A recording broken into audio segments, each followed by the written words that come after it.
को चलने में बहुत असहज महसूस होती है। घर्षण दोस्तों एक ऐसा बल है दो सतह के बीच में लगता है। देखिए एक व्यक्ति यहाँ खड़ा है दोस्तों, ये क्या एक व्यक्ति है दोस्तों, ये एक व्यक्ति है दोस्तों। ये व्यक्ति जो है गति कर रहा है दोस्तों, इस डायरेक्शन से में गति कर रहा है, लेकिन जो फ्रैक्शन फोर्स है वे इसके अपोजिट दिशा में यानी विपरीत दिशा में दोस्तों लग रहा है, ठीक है। या किसी वस्तु के गति के विपरीत दिशा में फ्रैक्शन लगता है दोस्तों। फ्रैक्शन ऐसा बल है जो किसी भी वस्तु के गति का करता है विरोध, किसी वस्तु के गति का विरोध करता है, उसे दोस्तों हम लोग फ्रैक्शन बोलते हैं। ये दोस्तों पर्सन है, इस दिशा की ओर चल रहा है, इस दिशा की ओर दोस्तों चल रहा है, लेकिन इसका अपोजिट दिशा में दोस्तों ये लग गया फ्रैक्शन, इसकी दोस्तों गति को वे कम कर रहा है, ठीक है दोस्तों। बिना फ्रैक्शन का कोई व्यक्ति चल नहीं सकता। यदि दोस्तों इस व्यक्ति में ये जो पर्सन दोस्तों, इस पर्सन का जो सतह है दोस्तों, यदि इसका फ्रैक्शन दोस्तों नगण्य हो जाए या बहुत कम हो जाए तो ये जो व्यक्ति दोस्तों गिर जाएंगे। तो फ्रैक्शन का कोई व्यक्ति चल नहीं सकता, ठीक है दोस्तों। इसका जो मेन पॉइंट क्या हुआ, बहुत महत्वपूर्ण पॉइंट क्या क्या दोस्तों इसमें निकल के आया है दोस्तों। पहला पॉइंट दोस्तों कि फ्रैक्शन जो है दो सतह के बीच में लगता है, दो संपर्क सतह के बीच में,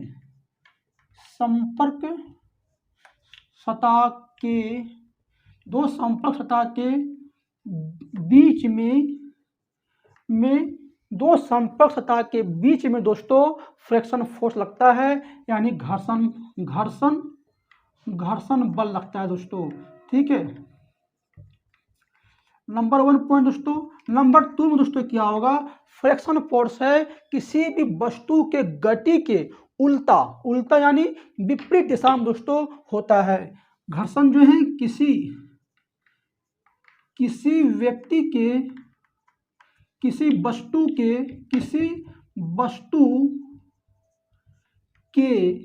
गति के विपरीत दिशा में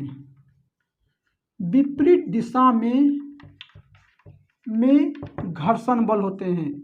घर्षण बल यानी फ्रैक्शन को स्मॉल एफ से करते इंडिकेट, ठीक है, घर्षण बल होता है दोस्तों। देखिए घर्षण जो है ये दो सतह के बीच में होता है, तो ये पहले ही बता दिया हूं। घर्षण जो है दो सतह दोस्तों, ये दोनों सतह के बीच में घर्षण लगता है हमेशा, इसलिए दोस्तों ये संपर्क सतह के बीच में घर्षण होता है। और ये किसी व्यक्ति के गति के अपोजिट दिशा में दोस्तों, तो विपरीत दिशा में घर्षण होते हैं, तो किसी वस्तु के गति के विपरीत दिशा में दोस्तों घर्षण बल होता है। उसके बाद देखिए दोस्तों, ये दो सतह के संपर्क में जो बल लगता है, तो दोस्तों इसे हम संपर्क बल भी दोस्तों बोल सकते हैं। इस दोस्तों घर्षण को हम लोग संपर्क बल भी दोस्तों कह सकते हैं। ये क्या है, एक संपर्क बल। घर्षण बल को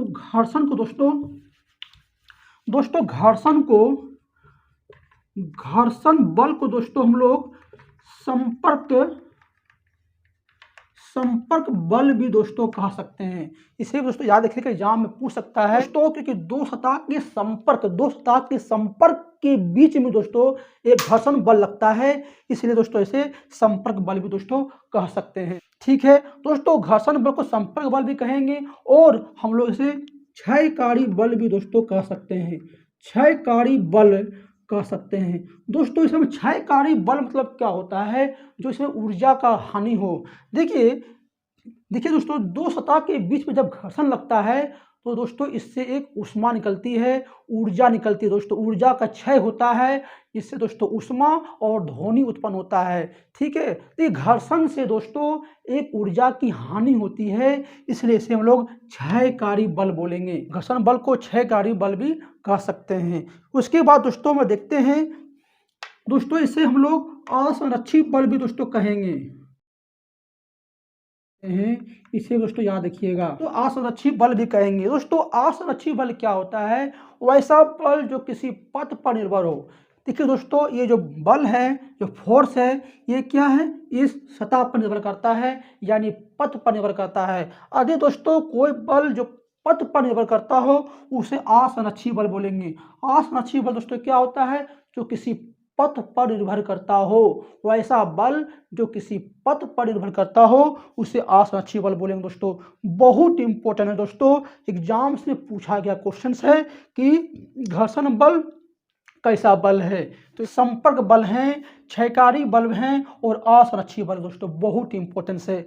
इसके बाद दोस्तों हम लोग आते हैं नेक्स्ट टॉपिक्स में। देखिए, घर्षण बल दोस्तों किसी भी गतिमान वस्तु के विपरीत दिशा में जो लगता है बल, उसे बोलेंगे घर्षण बल बोलेंगे। और घर्षण बल द्वारा किया गया कार्य ये दोस्तों नेगेटिव होता है, ऋणात्मक होते हैं। ठीक है, देखिए घर्षण द्वारा क्या कार्य दोस्तों, ये क्या घर्षण है, क्या है दोस्तों, घर्षण है। और घर्षण द्वारा क्या कार्य क्या होगा, घर्षण द्वारा जो वर्क होते हैं दोस्तों नेगेटिव होते हैं। क्या होगा, नेगेटिव। तो दोस्तों इसका नेक्स्ट पॉइंट बनेगा कि घर्षण द्वारा क्या क्या कार्य, घर्षण द्वारा किया गया कार्य यानी वर्क दोस्तों क्या होगा, नेगेटिव होंगे, यानी ऋणात्मक होंगे दोस्तों। ऋणात्मक यानी नेगेटिव होंगे, नेगेटिव होगा। ठीक है, होंगे। बहुत इंपॉर्टेंट दोस्तों, एग्जाम्स के नज़र से बहुत इंपॉर्टेंट से, घर्षण द्वारा किया गया कार्य ऋणात्मक होता है। इसे दोस्तों याद रखिएगा कि घर्षण द्वारा किया गया कार्य ऋणात्मक होती है। ठीक है दोस्तों, बहुत इंपॉर्टेंट से दोस्तों। इसके बाद देखते हैं नेक्स्ट पॉइंट में हम लोग आते हैं। देखिए, घर्षण जो है दोस्तों किसी भी सतह पर, किसी भी सतह के एरिया पर डिपेंड नहीं करती।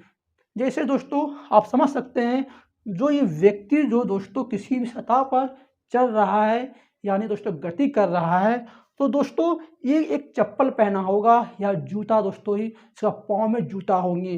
देखिए दोस्तों, जूता का जो आकार दोस्तों कैसा होता है, देखिए जूता है या चप्पल है दोस्तों, जूता या चप्पल है। ठीक है दोस्तों, ये जूता या चप्पल है। देखिए इसका जो जूता क्या है, किसी का जूता बड़ा होता है, किसी का छोटा होते हैं, किसी का स्मॉल साइज का होता है। लेकिन दोस्तों उसका जो सतह होते हैं, सतह जो है चप्पल का छोटा हो या बड़ा हो, उससे कोई मतलब नहीं है। छोटा होने से उसमें घर्षण कम होगा नहीं, बड़ा होने से घर्षण दोस्तों ज़्यादा होगा नहीं। तो दोस्तों घर्षण जो है किसी भी सतह पर डिपेंड, सतह के एरिया पर डिपेंड नहीं करता। लेकिन घर्षण जो है किसी वस्तु की प्राकृतिक यानी नेचर पर डिपेंड करता है। किसी भी वस्तु का जो सतह है, जितना दोस्तों उखड़ा या कांटेदार रहेगा, उसमें घर्षण ज़्यादा होगा। और जिसका सतह दोस्तों चिकना होगा, उसमें घर्षण दोस्तों बहुत कम होगा, बहुत कम होगा। इसलिए दोस्तों जूता में, चप्पल में या गाड़ी का जो टायर होते हैं, उसमें दोस्तों उसमें जो उसका सतह होते हैं ये उखड़ा बनाया जाता है या कांटेदार बनाया जाता है, ताकि उसमें घर्षण ज़्यादा हो, ताकि लोगों को चलने में दोस्तों आसानी हो, वे स्लिप ना करे। इसलिए दोस्तों चप्पल, जूता और किसी गाड़ी के टायर सतह होते हैं, वे कांटेदार या दोस्तों या उखड़ा बनाया जाता है। देखिए दोस्तों ये चप्पल हैं, ये चप्पल है दोस्तों। देखिए ये चप्पल का जो निचला भाग है, देखिए चप्पल का जो निचला भाग है वो दोस्तों कटा कटा दोस्तों बनाया जाता है। क्योंकि इसमें घर्षण जो है ज़्यादा लगे, ताकि लोगों को चलने में असहज महसूस ना हो, वे आसानी से चल सके दोस्तों। इसलिए घर्षण दोस्तों किसी भी सतह पर डिपेंड नहीं करता, केवल दोस्तों ये प्राकृतिक पर, किसी भी वस्तु के नेचर पर डिपेंड करता है। दोस्तों एग्जाम्पल लेता हूँ, देखिए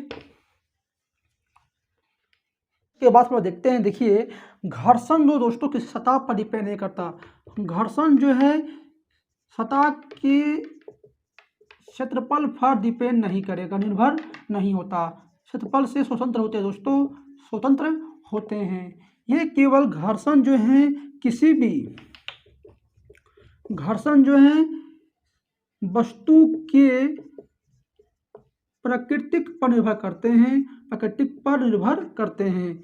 इसे दोस्तों याद रखिएगा, आपको मैंने समझा दिया हूँ, निर्भर करते हैं।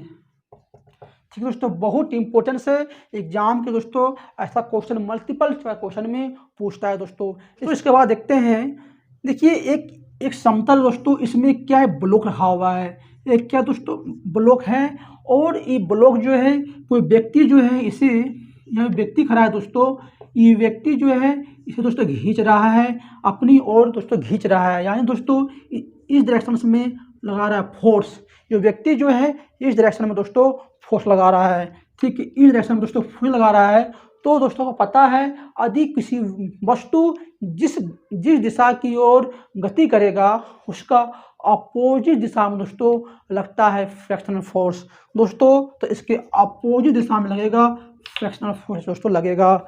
और दोस्तों इस वस्तु का जो वेट है, इस वस्तु का जो वेट है दोस्तों mg होगा, और ऊपर की ओर एक नॉर्मल फोर्स लगता है, इसे दोस्तों r से करते हैं इंडिकेट, ठीक है दोस्तों। इसमें r जो है दोस्तों, इसे फ्रैक्शन फोर्स जो है f जो है प्रोपोर्शनल होंगे नॉर्मल का दोस्तों क्या होगा, प्रोपोर्शनल होंगे। f जो फ्रैक्शन होते हैं, घर्षण होते हैं, तो नॉर्मल का दोस्तों समानुपाती होता है। समानुपाती यानी प्रोपोर्शनल को हटाते हैं तो फ्रैक्शन इक्वल टू घर्षण equal to mu into R होता है। तो इसमें म्यू क्या होगा, म्यू दोस्तों होगा एक घर्षण गुणांक होते हैं, म्यू को हम लोग क्या बोलेंगे, घर्षण गुणांक बोलेंगे। तो म्यू का जो मान होगा दोस्तों 0 और 1 के बीच में होगा, जो म्यू का जो मान होगा दोस्तों 0 और 1 के बीच में म्यू का मान होते हैं, ठीक है दोस्तों। नॉर्मल इक्वल टू क्या होता है, r इक्वल टू mg होते हैं। नॉर्मल दोस्तों क्या होगा, r इक्वल टू mg के बराबर होते हैं। तो यहाँ पर दोस्तों r की जगह में दोस्तों r को हटाकर mg हम लोग लिख सकते हैं, यानी फ्रैक्शन इक्वल टू दोस्तों क्या होगा, म्यू इंटू mg होंगे दोस्तों, म्यू इंटू mg इसका फॉर्मूला होते हैं। यानी फ्लैक्शन यानी घर्षण का फॉर्मूला दोस्तों क्या होगा, म्यू इंटू mg होंगे। ये दोस्तों क्या है, घर्षण है, घर्षण का फॉर्मूला दोस्तों क्या होगा, F equal to mu into mg होंगे दोस्तों। आई होप दोस्तों आपको समझ में आया होगा। दोस्तों ये जो फ्रैक्शन है दोस्तों, जो घर्षण है दोस्तों, घर्षण क्या है, नॉर्मल का अविलंब का दोस्तों समानुपाती होता है, इसे दोस्तों याद रखिएगा। घर्षण जो है दोस्तों, घर्षण अविलंब का दोस्तों समानुपाती होता है, अविलंब का समानुपाती होते हैं, इसे याद रखिएगा, परीक्षा पूछता है। घर्षण अविलंब का समानुपाती होते हैं दोस्तों। आर को ही दोस्तों हम लोग क्या बोलेंगे, नॉर्मल बोलेंगे या अविलंब कहते हैं, ठीक है। आर को दोस्तों क्या बोलेंगे, नॉर्मल या अविलंब बोलते हैं, ठीक है दोस्तों। घर्षण बल क्या है, अविलंब का समानुपाती होते हैं, ये भी दोस्तों बहुत इंपॉर्टेंट है, इसे दोस्तों आप नोट कर लीजिएगा। दोस्तों इसके बाद हम लोग देखते हैं दोस्तों घर्षण कितने प्रकार के होते हैं। घर्षण मुख्य रूप से 2 प्रकार के दोस्तों होते हैं, ठीक है। देखिए घर्षण जो है दोस्तों मुख्य रूप से दोस्तों 2 प्रकार के होते हैं। पहला दोस्तों क्या होगा, पहला दोस्तों होंगे स्टैटिक फ्रैक्शनल फोर्स होंगे, यानी इसको हिंदी में बोलेंगे स्टैटिक घर्षण बल बोलेंगे, स्टैटिक घर्षण बल कहेंगे। दूसरा सेकेंड क्या होगा, सेकेंड होंगे डायनेमिक फ्रैक्शनल फोर्स बोलेंगे, यानी हिंदी में बोलेंगे गतिज घर्षण बल होता है दोस्तों, बहुत इंपॉर्टेंट है। देखिए घर्षण दोस्तों 2 प्रकार का होता है, घर्षण बल दोस्तों 2 प्रकार के होते हैं, 2 प्रकार के होते हैं। पहला दोस्तों स्टैटिक घर्षण बल होंगे और दूसरा होंगे गतिज घर्षण बल होंगे। दोस्तों दोनों में डिफरेंस क्या है इसके बारे में हम लोग समझेंगे, ठीक है। देखिए दोस्तों ये कोई ब्लॉक है, देखिए ये कोई ब्लॉक है, यानी दोस्तों 50 किलो का दोस्तों कोई ब्लॉक है, ठीक है, 50 किलो का कोई ब्लॉक है, और इस समतल पर दोस्तों ब्लॉक जो है रेस्ट में है। समतल पर जो ब्लॉक है कैसे है, रेस्ट में दोस्तों। जब इस ब्लॉक को कोई पर्सन दोस्तों ब्लॉक को ठेलता है, किसी ब्लॉक को दोस्तों ठेल रहा है तो ब्लॉक जो है अपने स्थान को नहीं छोड़ता है, क्योंकि ब्लॉक में दोस्तों एक फ्रैक्शन फोर्स लगते हैं। ये जो व्यक्ति जो है 10 न्यूटन का, जो व्यक्ति जो है दोस्तों 10 न्यूटन का लगा रहा है फोर्स, 10 न्यूटन का दोस्तों फोर्स लगा रहा है। ठीक है दोस्तों, मान लेता हूं कि व्यक्ति 10 न्यूटन का फोर्स लगा रहा है, अपने स्थान को नहीं छोड़ रहा है दोस्तों, क्योंकि दोस्तों यदि व्यक्ति किसी वस्तु को लगा रहा है फोर्स तो उसके अपोजिट दिशा में दोस्तों एक फ्रैक्शन फोर्स लगता है, एक फ्रैक्शन फोर्स यानी घर्षण बल लगता है दोस्तों। तो दोस्तों इसकी अपोजिट दिशा में, इसके अपोजिट दिशा में दोस्तों एक घर्षण बल लग रहा है, इसके जो है अपोजिट दिशा में एक घर्षण बल यानी फ्रैक्शन फोर्स दोस्तों लग रहा है। इस कारण ये वस्तु जो है अपने स्थान को नहीं छोड़ पा रहा है, ये व्यक्ति वस्तु को ठेल नहीं पा रहा दोस्तों, क्योंकि इसमें एक घर्षण बल लग रहा है। इस घर्षण बल को दोस्तों हम बोलेंगे स्टैटिक फ्रैक्शनल फोर्स यानी स्टैटिक घर्षण बल बोलेंगे। क्यों बोलेंगे? क्योंकि जो वस्तु है रेस्ट में है। यदि कोई वस्तु रेस्ट में रहे, विराम में रहे और उसमें लगने वाले फोर्स को हम लोग बोलेंगे स्टैटिक फ्रैक्शनल फोर्स यानी स्टैटिक घर्षण बल कहेंगे दोस्तों। ठीक है, वस्तु विराम में रहने वाले, कोई वस्तु विराम में हो, यदि कोई वस्तु विराम में हो तो उसमें लगने वाले फ्रैक्शनल फोर्स घर्षण बल को स्टैटिक घर्षण बल बोलेंगे। तो दोस्तों याद रखिएगा, दोस्तों इसे याद रखिएगा कि स्टैटिक घर्षण बल किसे कहेंगे? जिस वस्तु यदि रेस्ट में हो, वस्तु विराम में हो, वस्तु विराम में हो, उसमें लगने वाला घर्षण बल को बोलेंगे स्टैटिक घर्षण बल बोलेंगे। ठीक है दोस्तों, इसके बाद दोस्तों हम देखते हैं गतिज घर्षण बल के बारे में देखते हैं। देखिए गतिज घर्षण बल दोस्तों दो प्रकार के होते हैं। गतिज घर्षण बल दो प्रकार के दोस्तों होता है। ठीक है, गतिज घर्षण बल दोस्तों दो प्रकार के होते हैं। पहला दोस्तों सर्पी घर्षण बल, घर्षण बल, इसके दोस्तों अंग्रेजी में बोलेंगे स्लाइडिंग फ्रैक्शनल फोर्स बोलेंगे। और सेकेंड दोस्तों होता है, सेकेंड दोस्तों होगा लोतनिक घर्षण बल, लोतनिक घर्षण बल होते हैं। इसे दोस्तों बोलेंगे अंग्रेजी में रोलिंग फ्रैक्शनल फोर्स बोलेंगे, फ्रैक्शनल फोर्स बोलेंगे। गतिज घर्षण बल दो प्रकार के होते हैं, एक सर्पी घर्षण बल होते हैं, एक लोटनिक घर्षण बल होते हैं दोस्तों। देखिए दोस्तों, स्लाइडिंग फ्रैक्शनल फोर्स और रोलिंग फ्रैक्शनल फोर्स यानी सर्पी घर्षण बल और लोटनिक घर्षण बल में दोस्तों क्या डिफरेंस है? देखिए सर्पी घर्षण बल दोस्तों क्या होता है, जिसे दोस्तों सरका के ले जाए, दोस्तों इसे घींच के ले जाए यानी सरका के दोस्तों ले जाए। और लोटनी मतलब दोस्तों जो इसे गुरका के ले जाए, जिसे दोस्तों गुरका के ले जाए उसे लोटनी बोलते हैं। ठीक है, तो सर्पी घर्षण बल में दोस्तों क्या होगा समझते हैं। देखिए दोस्तों, ये ब्लॉक मेरा है, इस ब्लॉक को जो लड़का है, जो व्यक्ति है, इसे ठेल रहा है, लेकिन दोस्तों ये ब्लॉक जो है हिल नहीं रहा है। अभी दोस्तों ये व्यक्ति कुछ लगाता है अपना दिमाग और इसे दोस्तों इस ब्लॉक को कर देता है टेपर। ठीक है दोस्तों, और इसे खींच के ले जा रहा है, आसानी से वे उसे सरका के ले जाएगा दोस्तों। जैसे दोस्तों देखिए ये ब्लॉक को, ये ब्लॉक है दोस्तों, इस ब्लॉक को यदि कोई व्यक्ति जो यहाँ पर खड़ा है, इस सरफेस में दोस्तों खड़ा है, और यहाँ पर कोई व्यक्ति जो इसे घींच के दोस्तों अपनी ओर ले जा रहा है दोस्तों, तो क्या हो रहा है दोस्तों, ये जो ब्लॉक है इसे दोस्तों सरका के ले जा रहा है। जो ब्लॉक को दोस्तों सरका के ले जा रहा है, सरका के या फिसला कर दोस्तों ये ब्लॉक को ले जा रहा है दोस्तों। इसमें सर्पी घर्षण बल लग रहा है। सर्पी में दोस्तों घर्षण बल कम होता है स्टैटिक फ्रैक्शनल फोर्स से, यानी स्टैटिक घर्षण बल की अपेक्षा दोस्तों सर्पी में घर्षण बल बहुत कम होता है। इसलिए इस जो व्यक्ति है इस ब्लॉक को एक स्थान से दूसरे स्थान दोस्तों ये सरका के दोस्तों ले जाएगा। तो इसे दोस्तों ले जाने में आसानी होगी, क्योंकि सर्पी घर्षण बल है दोस्तों, इसमें सर्पी घर्षण बल लग रहा है। इसमें दोस्तों इसमें जो लग रहा है फ्रैक्शन, वो फ्रैक्शन दोस्तों क्या है, एक सर्पी फ्रैक्शनल फोर्स है, यानी स्लाइडिंग फ्रैक्शनल फोर्स, यानी सर्पी घर्षण बल है दोस्तों।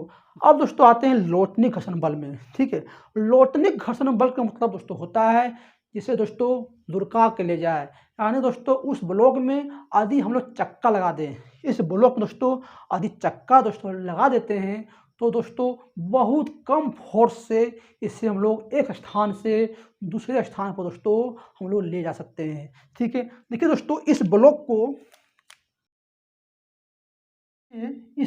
में चक्का लगा देते हैं।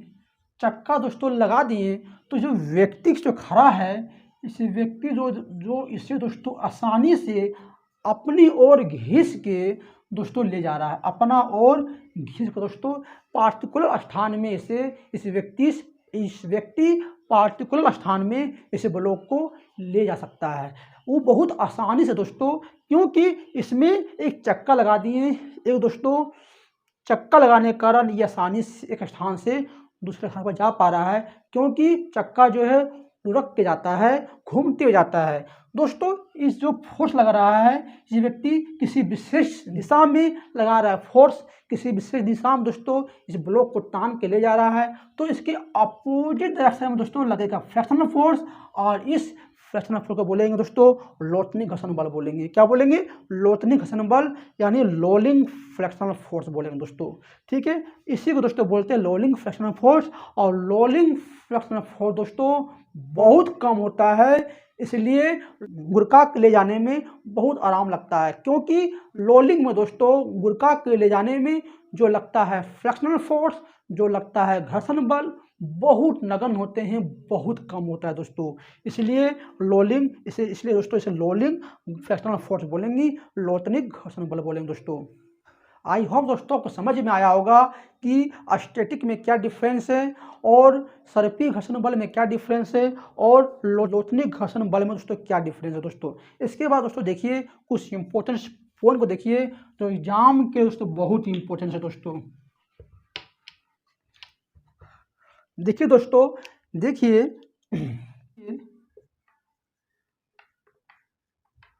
स्टैटिक घर्षण दोस्तों सबसे ज़्यादा होता है सर्पी घर्षण से। सर्पी घर्षण दोस्तों बहुत ज़्यादा होता है, और सबसे कम दोस्तों लोटनिक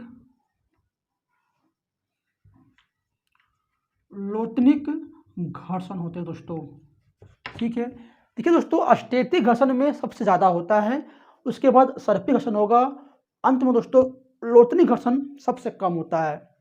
दोस्तों अब आपसे दोस्तों एग्जाम में पूछा जाए कि सबसे ज़्यादा घर्षण किसमें लगता है, सबसे ज़्यादा घर्षण दोस्तों किसमें लगेगा, तो आप कहिएगा सबसे ज़्यादा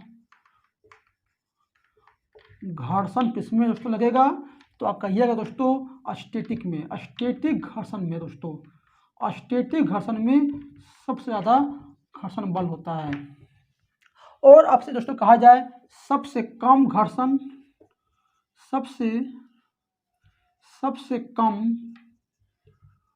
दोस्तों किसमें होगा, लोटनिक में दोस्तों।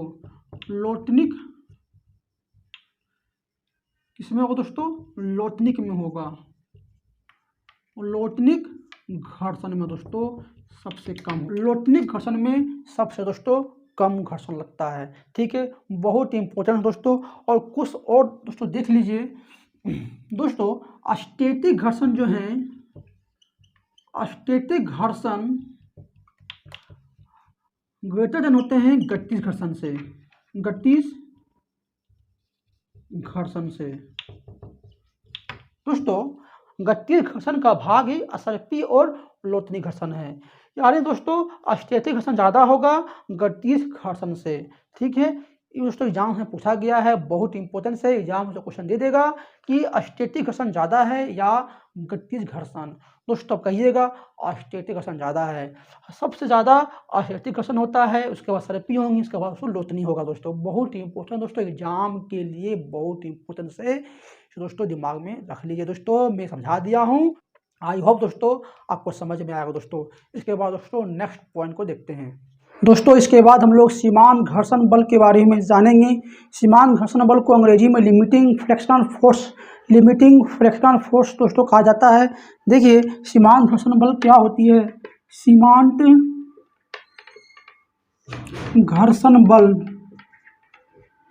घर्षण बल को अंग्रेजी में बोलेंगे लिमिटिंग फ्रैक्शनल फोर्स कहेंगे दोस्तों।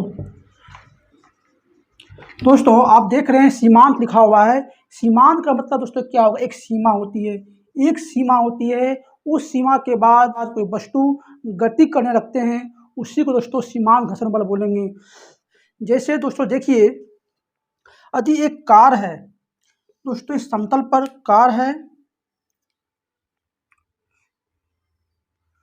इस समतल पर दोस्तों कार है, ठीक है। कार जो है रेस्ट में है, यानी कार स्टार्ट नहीं हो पा रहा है।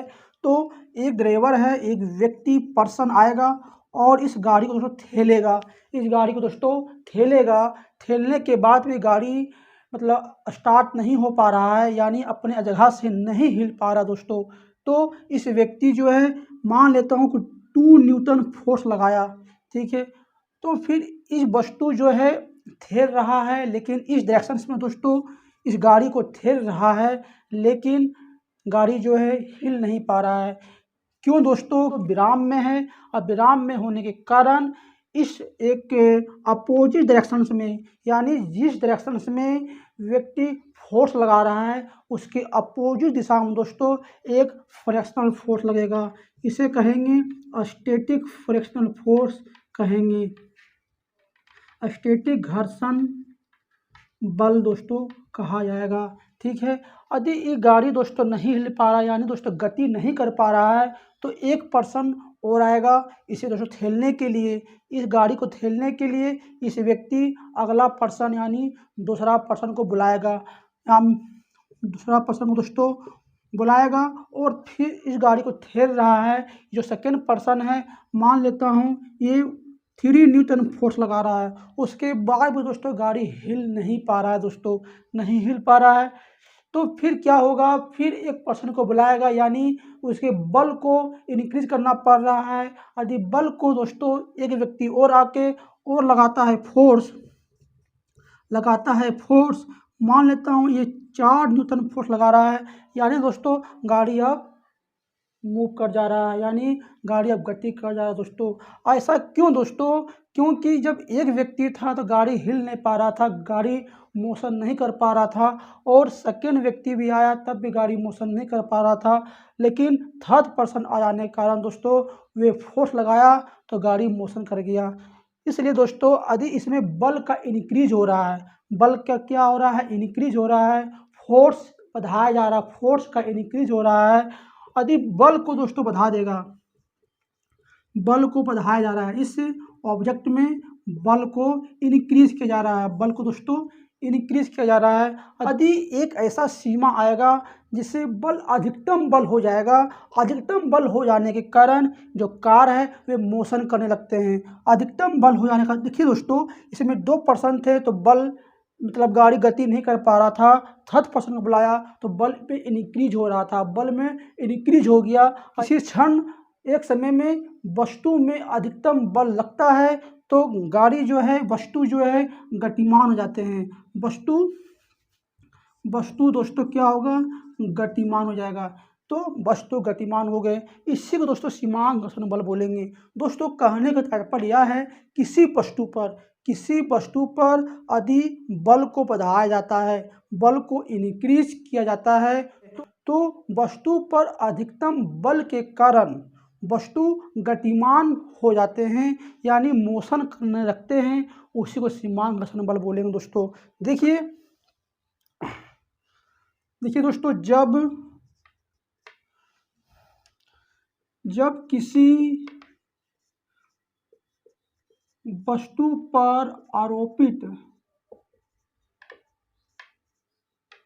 बल का मान बढ़ाया जाता है, उस वस्तु पर अधिकतम बल के कारण,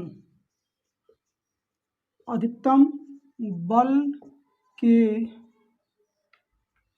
कारण गतिमान हो जाते हैं, गतिमान हो जाते हैं, उसी को दोस्तों सीमांक घर्षण बल बोलेंगे। देखिए पहले दोस्तों कार या ऑब्जेक्ट स्टैटिक घर्षण में था, ठीक है। जब इसमें अधिकतम बल लगाएं तो अधिकतम बल लगाने से वस्तु गतिमान हो गया। तो दोस्तों इसमें कैसा लगेगा फ्रिक्शन, गतिज घर्षण बल दोस्तों इसमें लगेगा, गतिज घर्षण बल लगेगा। यानी दोस्तों अधिक वस्तु स्थिर था, रेस्ट में था, तो इसमें स्टैटिक घर्षण बल लगा। वस्तु को ठेलते गए, अधिकतम बल के कारण वस्तु जो है गति कर गया। इसके बाद दोस्तों जो लगता है फ्रिक्शन, वे होते हैं गतिज घर्षण बल। इसे याद रखिएगा, बहुत इंपॉर्टेंट से सीमांक घर्षण बल दोस्तों इसी को कहा जाता है, ठीक है। और दोस्तों स्टैटिक घर्षण बल के अधिकतम मान को हम लोग सीमांक घर्षण बल बोल सकते हैं, ठीक है। दोस्तों इसका डिफिनेशन याद रखिएगा। स्टैटिक घर्षण बल, स्टैटिक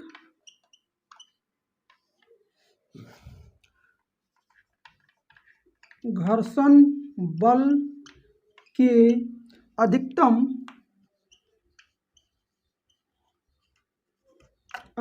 यानी मैक्सिमम मान को लिमिटिंग फ्रैक्शनल फोर्स कहेंगे, ठीक है दोस्तों। बहुत इंपॉर्टेंट दोस्तों, इस एग्जाम्स के लिए आता ही है, ठीक है दोस्तों। बहुत इंपॉर्टेंट है सीमांक घर्षण बल के बाद दोस्तों आपको समझ में आया होगा। इसके बाद दोस्तों नेक्स्ट टॉपिक देखते हैं, ठीक है दोस्तों। देखिए घर्षण से हानियां क्या क्या होती है। घर्षण से हानि, घर्षण से दोस्तों हानि होती है, उस ऊर्जा की क्षय होता है, ऊर्जा के दोस्तों ऊर्जा का क्षय होता है दोस्तों, ऊर्जा की क्षय होती है। और ऊर्जा का क्षय होता है और दोस्तों इसमें ऊष्मा उत्पन्न होती है और ध्वनि उत्पन्न होता है, ऊष्मा और ध्वनि उत्पन्न होता है दोस्तों, ठीक है दोस्तों। घर्षण से क्या होगा, ऊर्जा का क्षय होगा और ऊष्मा और ध्वनि उत्पन्न होता है, ठीक है दोस्तों। इसके बाद हम लोग देखते हैं दोस्तों घर्षण को अधिक कम करना है तो हम लोग कैसे करेंगे दोस्तों। घर्षण को कम करने के लिए क्या करना पड़ेगा, घर्षण को कम करना है दोस्तों। घर्षण को कम करने के लिए हमें क्या करना पड़ेगा, घर्षण को कम करने के लिए स्नेहक के रूप में दोस्तों ग्रीस, मोबिल या मोम का दोस्तों प्रयोग करते हैं। देखिए स्नेहक के रूप में यानी लुब्रिकेंट के रूप में दोस्तों मोम या मोबिल या ग्रीस का दोस्तों करते हैं प्रयोग, ग्रीस का दोस्तों करते हैं प्रयोग, जिससे घर्षण दोस्तों कम हो जाता है और मशीन दोस्तों स्मूथ चलता है। दोस्तों आप देखिए होंगे बहुत सारे मशीन जो बहुत पुराना होता है, उसे मोबिल या ग्रीस नहीं लगा हो, वे मशीन जो है ठीक से काम नहीं कर पाता है और कर कर के आवाज़ करती है और दोस्तों ऊष्मा का उत्पन्न होता है। आप दोस्तों देखे ही होंगे, ठीक है। तो दोस्तों घर्षण से ऊष्मा ऊर्जा की क्षय होती है और ऊष्मा ध्वनि उत्पन्न होती है दोस्तों, और दोस्तों साथ में उत्पादन में दोस्तों कमी आ जाती है। इसलिए इसे दोस्तों कम करने के लिए, घर्षण कम करने के दोस्तों हम लोग मोम, मोबिल और ग्रीस का प्रयोग करते हैं। बहुत इंपॉर्टेंट दोस्तों एग्जाम्स के लिए दोस्तों। इसके बाद दोस्तों देखते हैं बहुत और कुछ इंपॉर्टेंट बातों को हम लोग नोट करते हैं दोस्तों। घर्षण को कम करने के लिए स्नेहक के रूप में मोम, ग्रीस और मोबिल के बारे में आपने पढ़ा दोस्तों। घर्षण को कम करने के लिए बॉल बियरिंग का भी दोस्तों प्रयोग किया जाता है। देखिए बॉल बियरिंग के बारे में,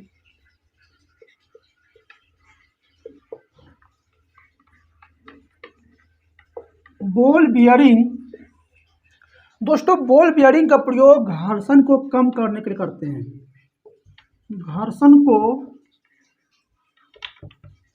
कम करने के लिए किया जाता है,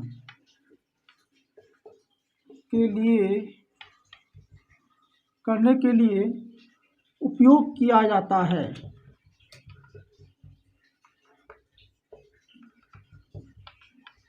देखिए दोस्तों, बॉल बियरिंग क्या है? बॉल बियरिंग से घर्षण को कम किया जाता है। बॉल बियरिंग क्या करता है? सर्पी घर्षण को, सर्पी को लौटने में दोस्तों चेंज कर देते हैं। कैसे दोस्तों? आप देखिए होंगे टोली बैग, देखिए अगर टोली बैग में दोस्तों चक्का नहीं हो तो आप इसे घिसने में दोस्तों आपको बहुत दिक्कत होगी, ठीक है। इसे दोस्तों ले जाने में आपको बहुत दिक्कत होगी। इसी टोली बैग में दोस्तों यदि एक व्हील लगा दिया जाए, एक चक्का लगा दिया जाए, व्हील लगा दिया जाए दोस्तों, तो क्या होगा? इसे घिसे जाने में आपको आराम होगा, क्योंकि किसी वस्तु जब लुढ़क के जाती है उसमें घर्षण बल दोस्तों बहुत कम लगता है। इसलिए दोस्तों बॉल बियरिंग का प्रयोग सर्पी से लोतनी में चेंज करने के लिए दोस्तों किया जाता है। इसे दोस्तों याद रखिएगा, ठीक है। दोस्तों बॉल बियरिंग का फिगर कैसा होता है? देखिए, दो सर्कुलर के बीच में दोस्तों छर्रा होते हैं, आप देखे होंगे। इसी को दोस्तों बॉल बियरिंग बोलते हैं। इसी क्या बोलेंगे? बॉल बियरिंग बोलेंगे। दोस्तों बॉल बियरिंग का फिगर ऐसा होता है।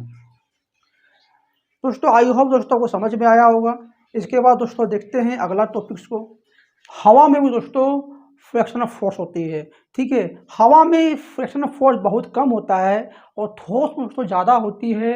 द्रव में ठोस की अपेक्षा कम होता है और हवा में दोस्तों सबसे कम होता है। इसलिए दोस्तों हवाई जहाज़ आसानी से वे सफ़र कर पाता, हवाई जहाज़ आसानी से हवा में दोस्तों मोशन कर पाता है, ठीक है। देखिए घर्षण देखिए दोस्तों, ठोस में दोस्तों घर्षण जो होते हैं, घर्षण बल सबसे ज़्यादा होता है, सबसे ज़्यादा होता है। उसके बाद दोस्तों द्रव में घर्षण बल ठोस की अपेक्षा, यानी उसके अपेक्षा कम होते हैं। और वायु और ठोस में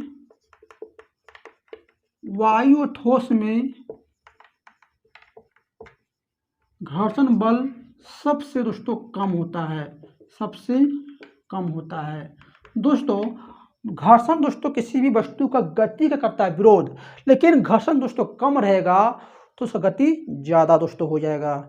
इसलिए दोस्तों हवा में वायुयान बहुत तेज़ी से गति करता है, क्योंकि वायु में घर्षण कम होती है, ठीक है। ठोस में घर्षण ज़्यादा होगा, द्रव में दोस्तों उसके अपेक्षा कम, और वायु में दोस्तों सबसे कम होते हैं, वायु में बहुत कम होता है, ठीक है दोस्तों। ये बहुत इंपॉर्टेंट दोस्तों, इसे भी याद रखिएगा। दोस्तों इससे पहले मैंने आपको बताया हूँ कि स्टैटिक में घर्षण सबसे ज़्यादा होता है, सर्पी में दोस्तों घर्षण उसके अपेक्षा कम, और लोटनी में घर्षण बहुत कम होते हैं दोस्तों। ये दोस्तों याद रखिएगा। दोस्तों इसके बाद स्टैटिक में ज़्यादा होते हैं, गतिज में दोस्तों कम होता है। दोस्तों गतिज से दोस्तों सर्पी और लोटनी आया है, इसलिए दोस्तों स्टैटिक में ज़्यादा होगा, गतिज में कम होगा। दोस्तों बहुत इंपॉर्टेंट दोस्तों एग्जाम में क्वेश्चन पूछा गया है कि स्टैटिक और गतिज में किसका घर्षण ज़्यादा होगा, तो स्टैटिक में ज़्यादा होगा, गतिज में दोस्तों कम होगा, ठीक है दोस्तों। आई होप दोस्तों हमारा वीडियो आपको अच्छा लगा दोस्तों। यदि अच्छा लगा दोस्तों लाइक, सब्सक्राइब और शेयर जरूर कीजिएगा दोस्तों। थैंक्स, मिलते हैं दोस्तों नेक्स्ट वीडियो में दोस्तों।